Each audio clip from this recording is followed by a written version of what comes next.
Menurutku ini hasil pertandingan yang sangat tidak kita duga ya teman-teman ya, karena gol dari Patrick Dorgu menjadi gol semata wayang yang membawa Manchester United meraih kemenangan di Old Trafford. Wah, luar biasa, luar biasa, luar biasa. Waduh, aduh, ini Dorgu ini memang apa ya, pemain yang tidak bisa sering-sering dipuji teman-temannya. Karena ketika bukan hanya Patrick Dorgu menurut dia, ketika United diremehkan, pada akhirnya selalu meraih hasil positif gitu loh. Tetapi kalau kita optimis, ya hasilnya mengecewakan. Aduh, bahkan Patrick Dorgu dari sisi gol lebih bagus daripada Florian Wirtz. Luar, nggak rugi ya mengeluarkan 30 juta untuk Patrick Dorgu. Aduh. Oke, kita bahas satu-satu ya hasil pertandingan antara MU versus NU. Waduh. Pertandingan antar dua golongan agama ini. Wah, dua aliran agama di Indonesia. Tapi menarik teman-temannya karena pada akhirnya Amorim benar-benar menerapkan formasi 4 back yang mana pada laga ini menggunakan skema 4-2-3-1. Ya menurutku itu hal wajar karena apa ya, melihat kondisi skuad yang ada, ya Amorim mau nggak mau harus apa ya, kompromi, ya kompromi memaksimalkan memanfaatkan komposisi skuad yang tersedia. Yang penting apa, bisa meraih kemenangan, dan itu terbukti Manchester United bisa meraih 3 poin di kandang sendiri. Ya meskipun selama jalannya pertandingan cukup kesulitan ya, tapi menurutku ini bentuk apa ya, eh, kedewasaan dari Amorim sebagai pelatih Manchester United untuk merubah formasi, untuk merubah skema, merubah sistem, menyesuaikan dengan kondisi pemain, dan poin paling pentingnya adalah peluang untuk meraih kemenangan semakin besar. Nah, jadi kan apa ya? Kita semua pasti nggak mempermasalahkan dengan 3-4-3 Amorim. Tapi kalau situasinya seperti ini ya banyak pemain cedera, banyak pemain yang absen, terus pemain yang tersedia juga kurang mumpuni untuk menjalankan sistem 3-4-3. Ya, kompromi itu adalah salah satu solusi kalau ingin peluang meraih kemenangan lebih besar. Dan di sini sebetulnya kalau kita lihat 4-2-3-1 ya, aku pikir tetap 3-4-3, tapi Lisandro Martinez diplot sebagai gelandang bertahan berduet dengan Casemiro. Pikirku itu, tapi ternyata Amorim memiliki pemikiran lain dan melihat apa ya, potensi pemain-pemain yang tersedia di posisi terbaiknya. Akhirnya digunakanlah 4-2-3-1. Nah, di sini kita coba melihat ya, dari beberapa pemain terutama yang starting 11. Kita lihat dari penjaga gawang. Ya, ini adalah clean sheet kedua bagi Sinelamens. Ya, clean sheet kedua saya ingatku ya. Dan menurutku di laga ini Sinelamens memiliki performa yang sangat luar biasa, banyak sekali penyelamatan. Bahkan kalau teman-teman lihat Sinelamens di laga ini berani memotong aliran bola dari Newcastle, termasuk duel-duel di udara. Wow, keren sih. Aku selama 90 menit ya deg-degan. Takutnya apa? Apa itu? Ya kesalahan-kesalahan kecil yang berujung fatal itu, apalagi ini Newcastle kan di pertemuan terakhir kalah 4-1 ya Manchester United. Tapi ya pada akhirnya clean sheet bisa tetap diraih dan menjadi clean sheet kedua bagi Sinelamens. Menurutku di laga ini pemain muda asal Belgia ini menjadi pemain dengan performa terbaik. Nah, luar biasa Sinelamens ya, secara bertahap lah ya, semakin lama semakin matang secara performa. Selama para pemain ini fokus selama 90 menit, menurutku hasil akhir pertandingan pasti berjalan ke arah yang positif gitu loh. Selanjutnya kalau kita lihat di lini pertahanan ya, di sini mulai dari bek kanan ada Diogo Dalot, duet bek tengah ada Eden Heaven dan Lisandro Martinez, lalu di posisi bek kiri ada Luke Shaw. Menurutku ini apa ya, posisi yang sudah sangat tepat ya, mengingat Leny Yoro di beberapa pertandingan terakhir seringkali melakukan kesalahan. Akhirnya Heaven yang lebih dipilih oleh Amorim tampil sebagai starter. Dan Lisandro Martinez seperti biasa tetap stabil, kokoh ya. Keunggulan lain dari Martinez ya menurutku dia mampu memberikan umpan-umpan terobosan long ball-nya yang secara akurasi sangat tinggi. Nah, jadi menciptakan peluang-peluang yang lebih banyak lewat Lisandro Martinez. Apalagi dia juga dijadikan sebagai kapten ya di laga ini. Jadi menurutku secara performa untuk lini pertahanan ya tetap kokoh secara kolektif. Nah, jadi tidak ada apa ya keteledoran, kehilangan fokus yang bisa langsung diterobos dengan mudah oleh pemain Newcastle. Menurutku ya tampil solid untuk lini pertahanan. Dengan skema 4 back memang dari sisi pertahanan akan lebih apa ya lebih sulit ditembus gitu loh bagi pihak lawan. Dan selanjutnya di lini tengah ada duet dari Manuel Ugarte dan Casemiro. Menurutku nggak ada masalah juga. Manuel Ugarte nggak tampil buruk. Bahkan di laga ini Manuel Ugarte menjadi pemain yang melakukan tackle paling banyak.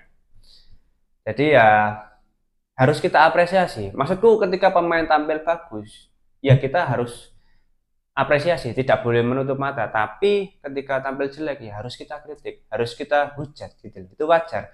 Dan Casemiro apa ya? Tadi sempat ada kayak komplain gitu loh atau mempertanyakan kenapa baru jalan di babak kedua Casemiro langsung diganti gitu loh. Tapi ya mau bagaimana lagi itu keputusan dari pelatih ya teman-teman. Maksudku tidak bisa diganggu gugat atau mungkin meminimalisir apa ya potensi kartu kuning, kartu merah, cedera dan lain sebagainya itu yang berusaha diantisipasi oleh Ruben Amorim. Akhirnya Casemiro ditarik digantikan oleh pemain lain. Terus kalau kita lihat di lini serang ya mulai dari Benjamin Sesko, lalu winger kanan Patrick Dorgu, di tengah ada Mason Mount, dan di kiri ada Matheus Cunha. Sebetulnya secara performa juga nggak ada masalah ya, tapi hanya saja memang kalau kita lihat dari Benjamin Sesko, ya aku melihat beberapa kali ada peluang yang sangat bagus. Tapi secara positioning dia masih kurang. Terus ada peluang juga ketika dia sudah one on one dengan kiper tapi shotnya masih membentur Mister Gawang. Nah, kalau kita lihat Patrick Dorgu ini ketika diplot sebagai winger, wah luar biasa. Menurutku apa ya pergerakan dari Patrick Dorgu ketika dia diplot sebagai winger di laga ini itu lebih berbahaya teman-teman. Dia aspek menyerangnya juga lumayan oke di laga ini. Dia juga bantu turun pertahanan. Maksudku, aku melihat Dorgu ini lebih percaya diri untuk bantu pertahanan karena apa? Karena di lini belakang itu sudah ada yang mengcover gitu loh. Sudah ada Diogo Dalot. Jadi aspek bertahannya lebih tebel gitu loh. Untuk pemain Manchester United ada Patrick Dorgu ya. Terus Manuel Ugarte pun juga bisa bantu pertahanan dan di belakang ada Diogo Dalot. Jadi meskipun naik turun, Dorgu nggak perlu merasa khawatir di lini pertahanan. Maka dari itu ya di menit ke-24 gol pada akhirnya bisa tercipta lewat throw in dari Diogo Dalot. Terus Patrick Dorgu yang memenangkan second ball, first touch langsung menjebol gawang dari Newcastle United. Luar biasa. Kita semua nggak akan menyangka ya kalau Patrick Dorgu bisa melakukan hal seperti itu, luar biasa. Tapi di sini kita tidak seluruhnya memuji ya hasil positif yang diraih oleh Manchester United, karena pada akhirnya selalu terjadi hal-hal yang serupa. Ketika lini pertahanan mulai bagus, mulai kokoh, mulai stabil, lini serang kesulitan dalam mencetak gol. Terbukti Matheus Cunha terlalu memaksakan banyak peluang yang harusnya dia bisa memberikan passing ke Dorgu lewat sisi kiri, tapi dia memaksa untuk melakukan shot. Beberapa peluang di luar kotak penalti langsung dilakukan shot, akhirnya belum berbuah gol. Benjamin Sesko pun demikian, Joshua Zirkzee apalagi ya masih sering kehilangan bola, akurasi passingnya juga masih jelek. Masih banyak hal yang perlu diperbaiki untuk lini serang. Ketika Bryan Mbeumo ya Mason Mount tidak tampil secara bersamaan bersama dengan Benjamin Sesko ataupun Matheus Cunha. Ya kesulitan karena chemistry antar pemain juga harus sering-sering diasah gitu loh. Apalagi di sini kita bisa lihat ya, saking terbatasnya ya kondisi skuad yang tersedia di Manchester United, Tyrell Malacia kembali dimainkan ya. Jack Fletcher bermain lebih lama. Itu menandakan apa ya? Ya tidak bisa dipungkiri. Taylor Fredrickson juga tampil di laga ini. Banyak ada beberapa pemain akademi yang dilibatkan dan pemain-pemain yang sudah lama tidak diberikan kesempatan. Jadi di sini menurutku tidak menutup kemungkinan di bulan Januari harus tetap mendatangkan pemain. Karena apa ya? Kita tidak bisa memungkiri teman-teman.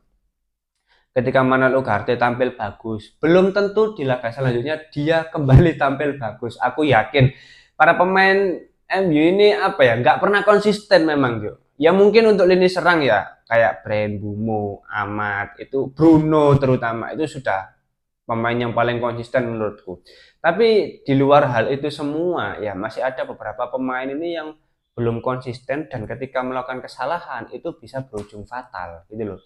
Maka dari itu di bulan Januari menurutku apa ya? Uh, Tanpa mengesampingkan fokus atau target dari manajemen Manchester United dalam mendatangkan pemain baru ya. Ya jangan ada apa ya? Maksudku jangan sampai ada narasi dengan adanya Dorgu yang mampu mencetak gol ya manajemen tidak perlu mendatangkan pemain baru gitu loh. Padahal kemarin targetnya Anthony Semenyo, terus ada target baru Yan Diomande. Dorgu sudah bisa mencetak gol, nggak usah beli winger baru, matane. Ya tetap harus beli. Tapi ya apa ya, melihat hasil pertandingan ini rasanya itu lebih lega teman-teman. Karena apa? Karena main di awal laga gitu loh dalam pekan ini. Apalagi Manchester United salah satunya tim yang menjalankan Boxing Day. Nah, saat melawan Newcastle. Jadi ya kita main pertama untuk pekan ini tapi sudah meraih hasil kemenangan ya menurutku enteng gitu loh. Beda lagi kalau main terakhir kayak biasanya Selasa dini hari, tapi tim-tim lain menang, tim-tim lain seri. Waduh, ini kalau MU kalah udah langsung digoreng ini. Tapi kalau menang ya sampai pekan ini selesai ya santai gitu loh. Maksudku tetap apapun yang diraih oleh tim-tim lain pasti masih masuk 6 besar lah. Harusnya ya, harusnya idealnya masih masuk 6 besar. Atau kalau 7 besar nggak apa-apa. Yang penting kan tetap meraih kemenangan gitu loh. Di sini kita hanya bisa berharap Liverpool kalah, Chelsea kalah, ya Sunderland kalah gitu ya. Yang tim 6 besar, 7 besar kalah semua nggak apa-apa. Biarkan MU yang menang. Biar posisi klasemen di Premier League itu nggak berubah untuk pekan ini. Oke, mungkin itu dulu beberapa review singkat hasil pertandingan antara Manchester United melawan Newcastle. Selamat kita sebagai para fans di akhir tahun 2025 ini merasakan kemenangan ya. Tidak ada kesedihan, tidak ada ujatan-ujatan kepada semua fans Manchester United. Kalau teman-teman ada opini langsung tulis saja di kolom komentar, kita akan diskusi santai seperti biasa. Terima kasih sudah menonton video ini, jangan lupa like, komen, dan subscribe. Salam.